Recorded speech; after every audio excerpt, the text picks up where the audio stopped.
Hey, Dwayne. You're Dwayne, stupid.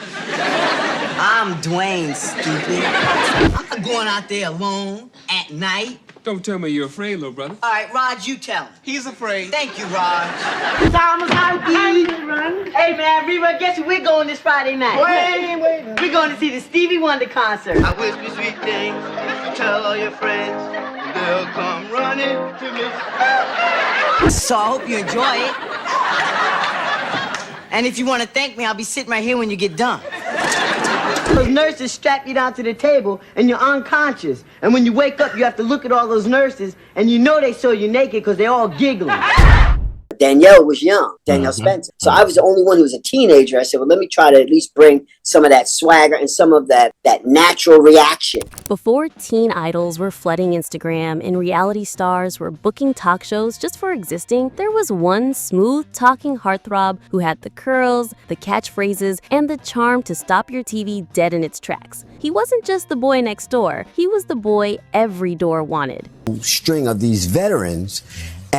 But then to come walking in a room and meet these people and feel like your family from day one. Haywood Nelson, or as fans screamed, Dwayne, was the breakout star of What's Happening, the face of 70s sitcom swag, and one of the very first black teen idols to own primetime television. Someone? Come on, man, tell me. Okay. And then I'll tell my daddy. But what really went down behind those studio lights? Was he the nice guy he played on screen? Why did the show really end? And how did Dwayne go from sitcom sweetheart to low-key tech mogul with $1 million mind and behind-the-scenes empire? Oh, and did we mention he's a Scientologist? Yeah, get ready, because we're diving into the wild, underrated, and quietly bossed-up life of Haywood Nelson, the teen star who played it cool on camera but played the game behind it. This isn't just a throwback, it's a whole revelation. Born on March 25th, 1960, Haywood Knowles Nelson Jr. wasn't just another cute face on the tube. He was one of the first black teen idols to make the TV screen sizzle in the 70s. What's happening? Surely just be rerun arm wrestling. Who asked you, Dwayne? Oh, well, Raj did. While most kids were playing with toys, this man was out here stacking national commercials like it was a game show. The 8th grade, because I had been doing commercials and movies, but I got a Broadway show. Born in New York, of course he was, the city that breeds charisma, little Haywood was already booking commercials at the age of 6 like a people mogul in training. Doing a lot of commercials, some of the soap opera, As the World Turns. Moved from there into doing a couple of films. Campbell's Soup, Kodak, Burger King, Duncan Hines, brands were fighting to get that adorable face on screen. Campbell's Soup, Libby's on the label, and Campbell's good. Honestly, if you watched Saturday morning cartoons back then, chances are Haywood was the face between your toys and your breakfast. But the commercials were just the warm-up. Haywood slid into feature films like If You Give a Dance, You Gotta Pay the Band, Mixed Company. You gonna call foul? Hell no, that's your best move. And even played a creepy role in the cult horror flick Evil Speak. Why don't you guys leave him alone? How would you like to follow his hat? Yes, sweet Dwayne went dark. And let's not forget, the boy had range. Hey, Cooper Smith. You all right? He even put in 2 years on Broadway in Thieves like it was no big deal. Theater. That's it. I went to theater after that. I was in Thieves. Who knew our sitcom sweetheart could do stage drama? Now let's get to the juicy part, the TV magic. Guest spots on Kojak, Sanford and Son. Hey, Gramps, they loved it. Thanks. I loved what? The picture in Haywood's room. What a body! And Grady. Mom, we're out of quarters again. I didn't take them. Nobody said you took them. Yeah, but everybody thought I did, right? That's right. No. Set him up for his big break. And people, when he landed the role of Dwayne in What's Happening, Hey, well, it wasn't a total loss. I found this quarter on the couch. Yes, we did. Bye, baby.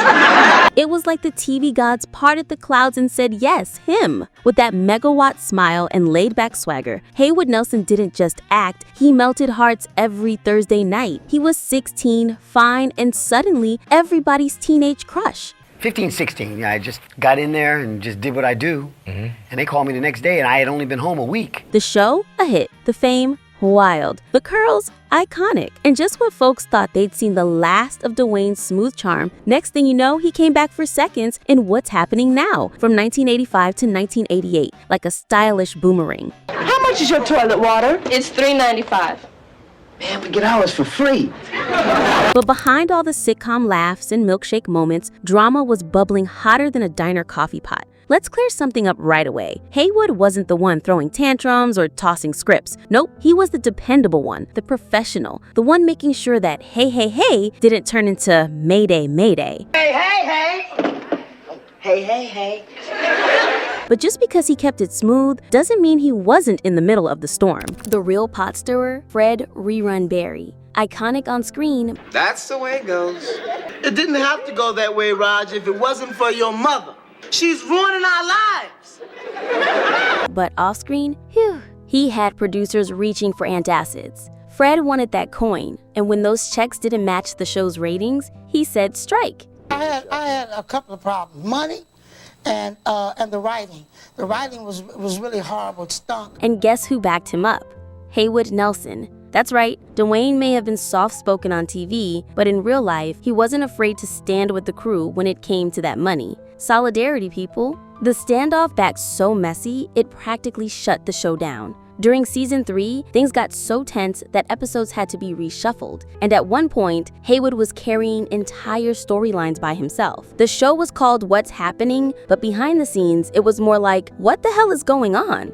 And when the dust finally settled, the whole thing had left such a bad taste that the original series was canceled in 1979. The show was canceled like 3 months after I moved in, which was a nightmare. All that over paychecks and ego clashes, mostly sparked by Fred Barry's bold moves and Haywood's quiet, loyal support. I'm really proud of you, Rerun.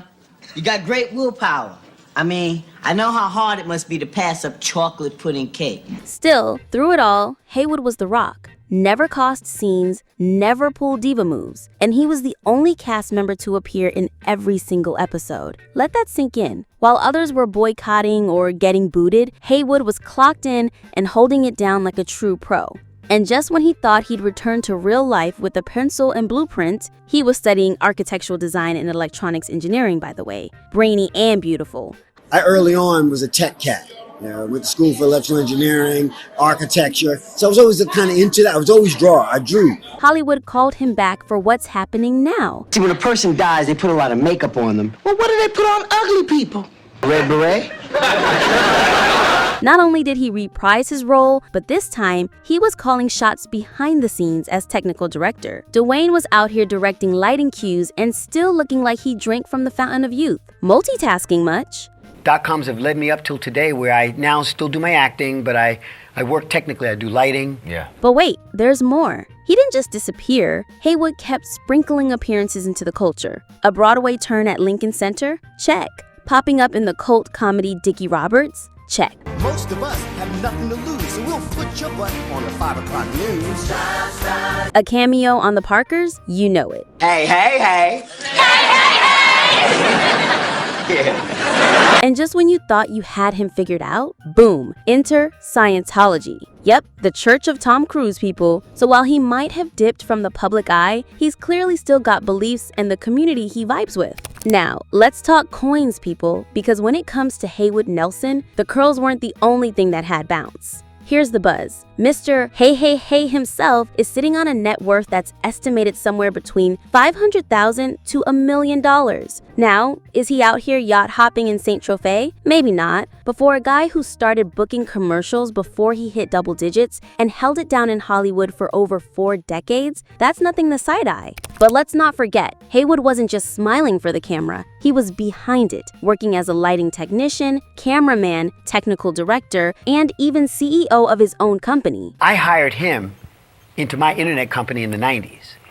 He was my chief financial officer. So let's break down the glow up, because your fave teen idol is out here stacking business ventures like a man who never wanted to be typecast. Behind those soft eyes and Sunday school smile is a brain that's been hustling in silence, and now we're seeing the receipts. Haywood is not just playing exec, he is the exec. Founding partner, executive producer, writer, all through one of his own media companies. While others were trying to get cast, Haywood was writing the show. Power move. And he's not just about TV anymore. The man is deep in the tech trenches. He's a creative executive at a gaming startup focused on 3D games and mobile apps. I wanted to create like a company that could do something that we all take for granted now, 3D animations and all that. Back then, there was no such thing. Big now. So while Gen Z is TikToking, Haywood's engineering the next app craze. Dwayne who? Lighting technician, stagehand. He's been backstage at Late Night with Jimmy Fallon and the Dr. Oz show, making the magic happen while you were distracted by flashing lights. He literally went from being on camera to running the show behind it. Co-founder of Mozart Technologies, tied to Rishon Capital Partners, 22nd Century Cinema, and Moats Audio. That's media tech, film production, and audio innovation.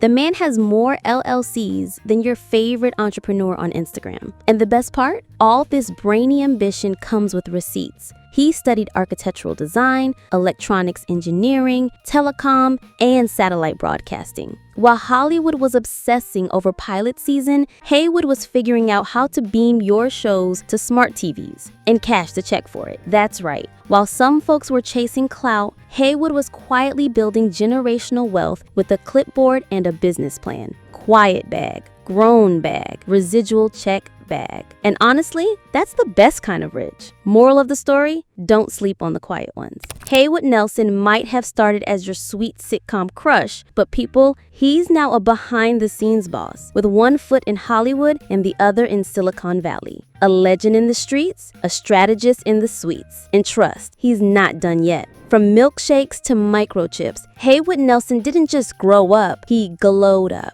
And in a world chasing fast fame, he built something rarer, a legacy with layers. So the next time you catch a rerun and hear that signature, hey, hey, hey. Hey, Shirley. Just know, behind that boyish grunt was a grown man building empires in silence. And while Hollywood was watching him, he was watching the whole industry.